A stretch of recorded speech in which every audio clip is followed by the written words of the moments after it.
Homer led the league in tackles with 85. The deep ball for Darius Prince, and Philadelphia's on the board first.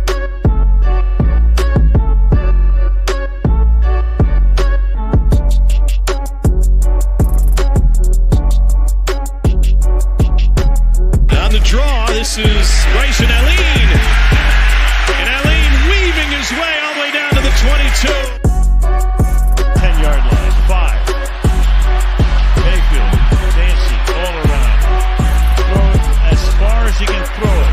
Jump ball coming. Crazy stuff. Not this time. And you want to be a wide receiver, you're going to have to take a little bit of a hit like that as Brown got him in that shoulder, but watch. Those are teeth. Do we have a dentist on staff here?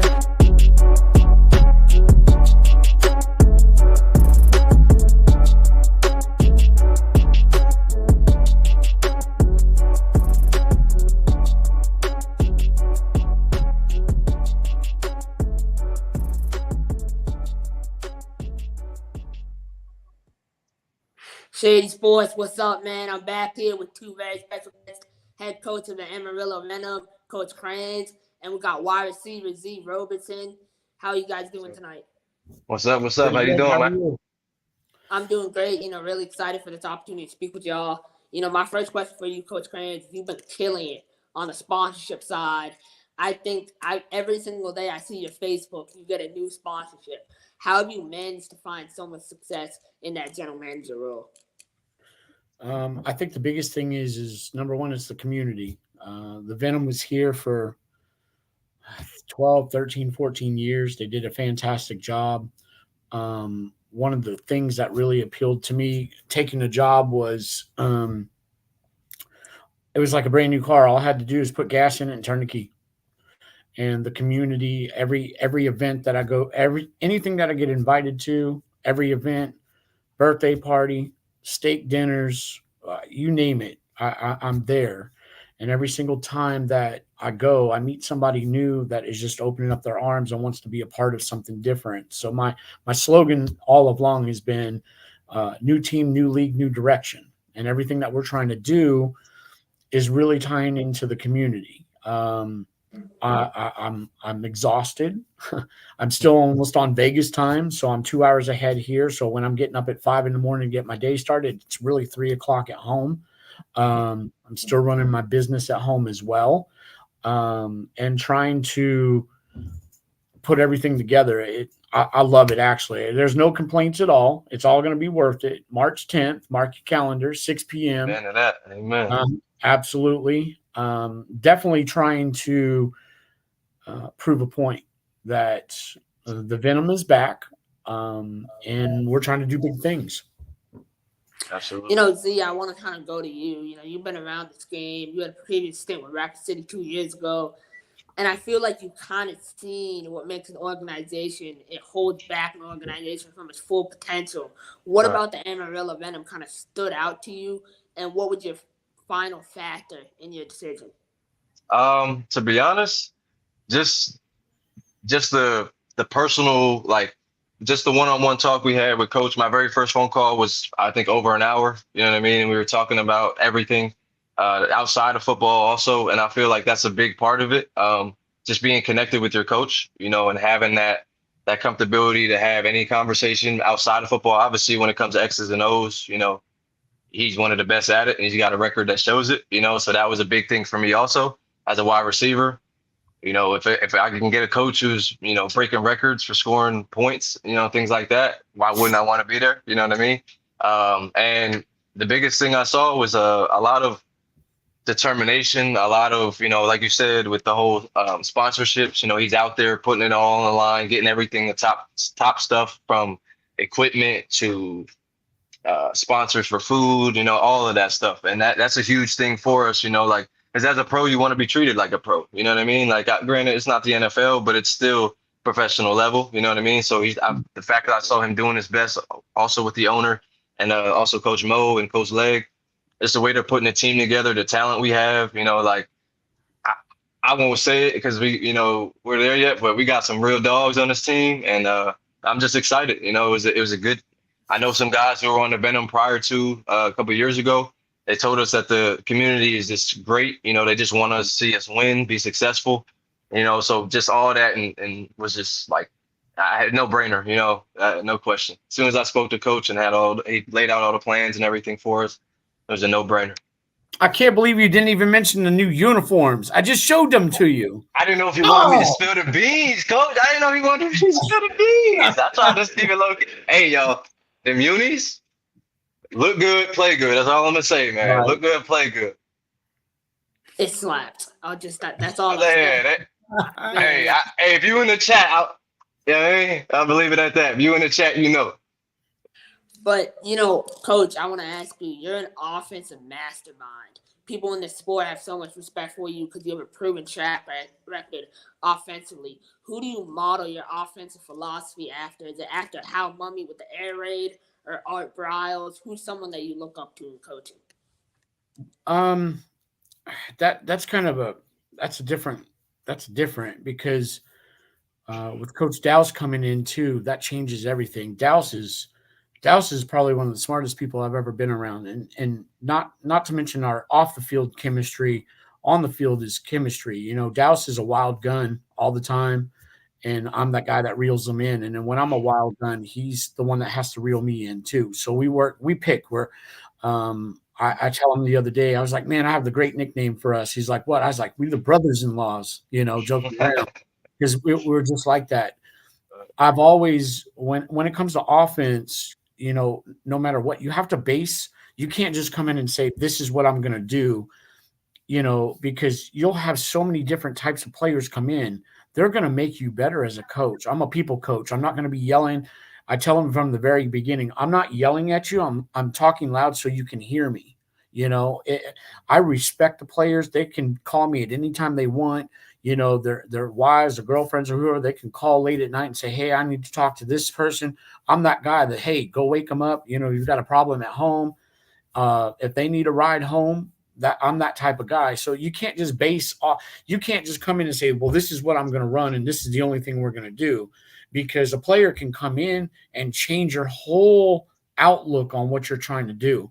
We can have a base kind of mind on it, but this past week we had another tryout. Dowse and I are sitting here. I'm like, man, I love this. I love this play. I kind of like this play. I don't like this play. Let's do this. Because when you start getting people on the turf, everything changes, you know? So you have to be able to, what is this player comfortable with? What are your strengths? What are your weaknesses? It's our job to coach them up. And I tell the guys from the beginning, when I get my 25, I want 25. I'm not sending you home because you're here for a reason. If you're sent home, you did something pretty stupid. Okay. Right. Everybody that we have coming in are the guys. They could all start anywhere in this league, right. Any other team. So these are the guys that we want. We have worked really hard. Not me, not just Dowse, it's a team effort. There's nobody did more than anything else. If I can't recruit, Dowse is there to recruit. If Dowse can't raise money, I'm there to raise the money. If I don't know a certain player, this player knows this player, and that's what we want. We want to make sure that everybody knows there's nobody better than anybody else. I'm no better than anybody else on the coaching staff, and I will always treat these players with respect. By the time I'm done with them in camp, they will run through walls for me because they've known what I'm going through to build this team. From not on the field, but from the office standpoint, to make sure, because when you're recruiting players, they want to know where they're sleeping, where they're eating. Do they have a medical staff? Do we have a trainer? How am I going to be taken care of? Those are recruiting tools. So now that all of that's done, it's time to get these guys here and have that community open up their hands. Just the offensive question is we have to see what we have to make sure that we're good. If you're going to be good at one thing, be good at that one thing. And we're going to be good at whooping people's butts when they come to play us. Amen. Well, amen to that. Oh, you gave me the chills, man. I'm ready to go. Shake and bake. All right. I'm just excited, and not even just about what you just said about your setup. by your presentation right now, what you got behind you, the couch you're sitting on, just everything seems so aligned and in tune with each other. And the fact that you have that now, I can't imagine what you got behind closed doors. I know it's 10 times amplified. When I look at your quarterback battle, it's crazy. You got an Egyptian MVP. I didn't even know they played football in Egypt till I heard a Scheme Mac. Apparently they do. And then you got Caleb Lowe, backup quarterback in Tulsa last year. Never really got a shot. He has a lot to prove. Dalton Cole last year with Albany. You have Vern Sharp, former North Texas and Magnolia State starter. When you have all these guys and you have limited time to make a decision on who your quarterback is going to be, you can only keep 2. Are you thinking about keeping 3 quarterbacks? And how do you envision that battle playing out? Can't tell you that. Because there's no favoritism. There's no I tell people all the time, you have to earn a spot on this team. Number one, the biggest thing for me is he coachable, and how is his character? Obviously, we know he's talented, and this goes for all players. We know they're talented because they're coming to us. They chose us for a reason. How well are they doing in Chalk Talk? Z, how long have you guys been in class? Weeks, months? Yeah. Going over offense. When they come in, Sure. come into camp, they know the offense. Right. All these other teams are waiting for camp. We've been grinding since August. The day that I took over, we started. So when they come in, we have that relationship. And Dallas is, man, it's going to be really hard to do this and this because now they're family. But the problem is when a man goes down, we already know who we're calling. One of our family members to come back in and help us out because we can only take so many, and the battles are going to be great. I get excited. I'm excited, but I don't get excited until I wake up and I'm like, man, this is going to be a day. I can't wait to see these boys throw the ball. I can't wait for these guys to catch the ball and make plays and just meet their families and just get to know them. That's the most important. Because, like I said, when they know I'm going to run through walls for them, they're going to do the same thing for me. So that's we've already lost some good players. I've had to let some players go because they were knuckleheads. If you do not fit what we're trying to do here, go play somewhere else. We don't want you. That's an amazing attitude to have, and I kind of want to follow up. When I look at you guys' schedule, you have a little bit of a gap in between games. Sometimes it's 2 weeks. Sometimes it's 2 weeks and a half or a week and a half. What do you plan to do to keep the players' minds right off the field besides them getting jobs? Because I know getting jobs to you is really important, but are you planning to spend time? Like, what team activities do you have planned? Well, some of the things that we're doing here is I'm really community-based. So when we're on our bye weeks, this is our team's a little bit different. And when those guys are here, I'm housing the entire team. They're here to play football. If we need them in schools, they're going to be in schools. They're going to be at workouts every day. If you want to have a job, you work after everything's done. That's what we just talked about. There's a lot of nighttime jobs after we're done. My main focus is if you have a family and you want to come in, we're going to help you get a job after you're done playing football. When a lot of our events that we're doing, we have some big things going on those bye weeks. Those are our chances to get into the community, hosting beauty pageants, powerlifting competitions, school events. That's our way of giving back to the community, is because when they're here, a lot of teams will send their players off for 2 weeks. No, we still go working. We practice 5 days a week here. There's no days off. We have installed all the coaches, Dallas, myself, everybody from day one. This is a championship team. This is a championship product. If you want to practice 2 days a week, go play for somebody else. You're here. We're housing you. We're feeding you. We're paying you to play football. That's what you're here to do. You're not going to be out drinking. You're not going to be out doing this and all. That's a huge thing for me.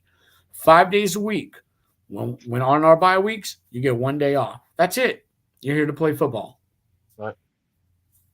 And as a pro and a professional, you want that. You know what I mean? As a player, you want a coach who's not just going to let you off the hook, and I know other places seen other things happen where coaches aren't as strict, and that's where it kind of falls off the rails. As long as we're on top, and if we want to be a championship team, that should be something we're excited about. Any day to get better, anytime we can get in the facilities on a break, get better in that. If it's wide receivers doing drills, quarterbacks getting timing with the wide receivers, something, you know what I mean? Like that as a pro, that excites me to know, like, all right, he's not trying to just, all right, take a week off, come on back. Because, who knows what happens in that week, Let's stay locked in. If you want to win a championship, you got to be locked in every single week. And the biggest thing is we have the best gym. We have the best doctors. We have the best athletic trainer. We have the best coaches. We have the best hotel.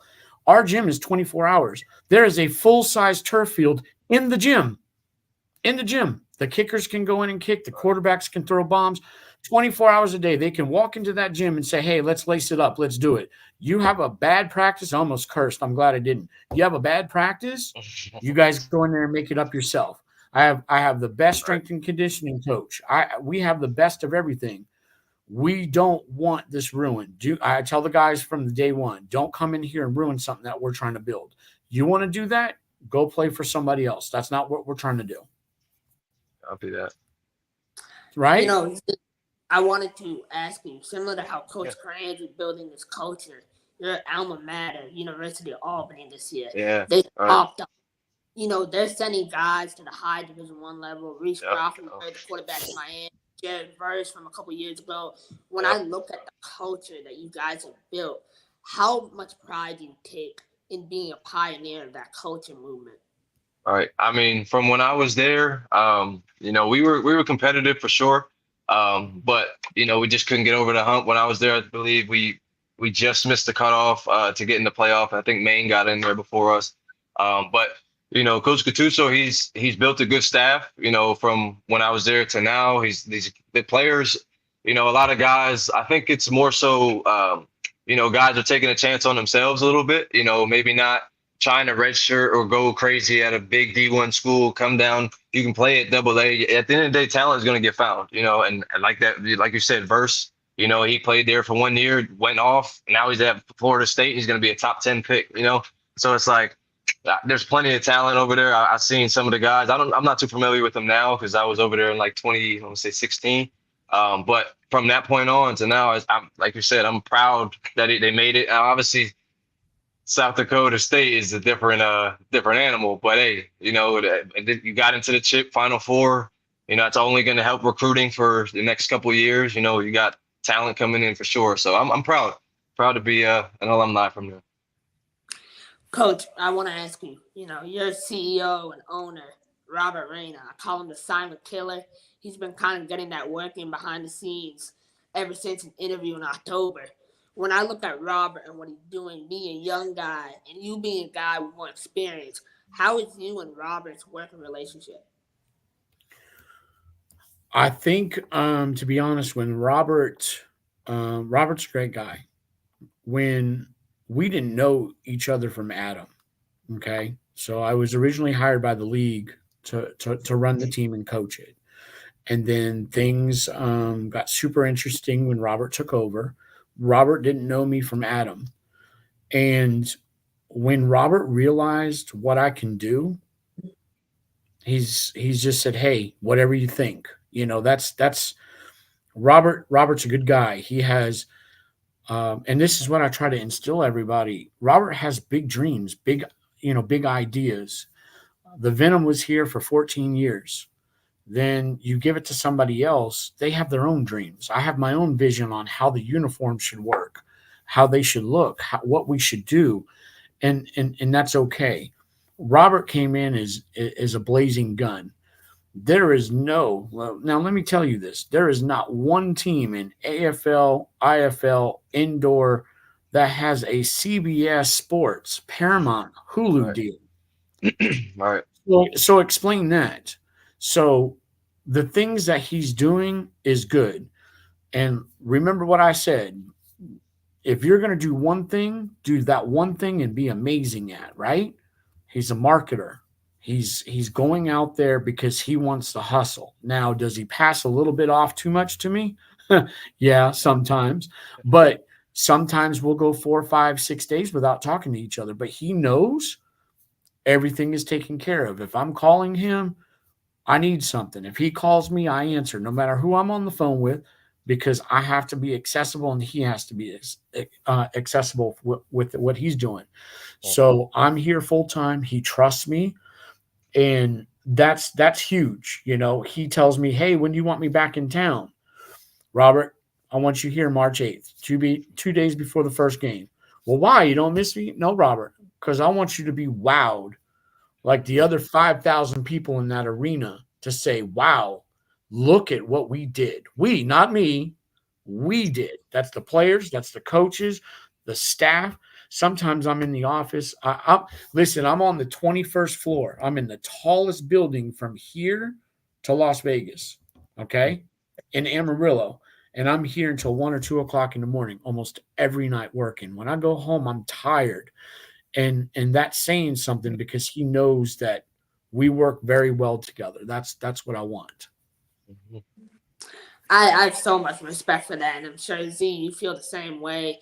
It's the grind, it's the commitment, it's the passion. You know, the Amarillo Venom were around before, and all the respect to the people that used to own them.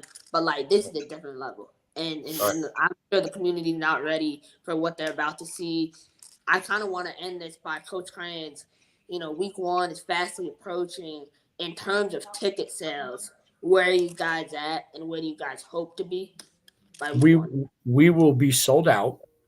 Some of the things that we've done, we've I can't tell you that. We're gonna be sold out. Yeah, right. You can't spoil it too much. Yeah, I mean, with respect, you know, the team coming in to play us, they've been practicing for months.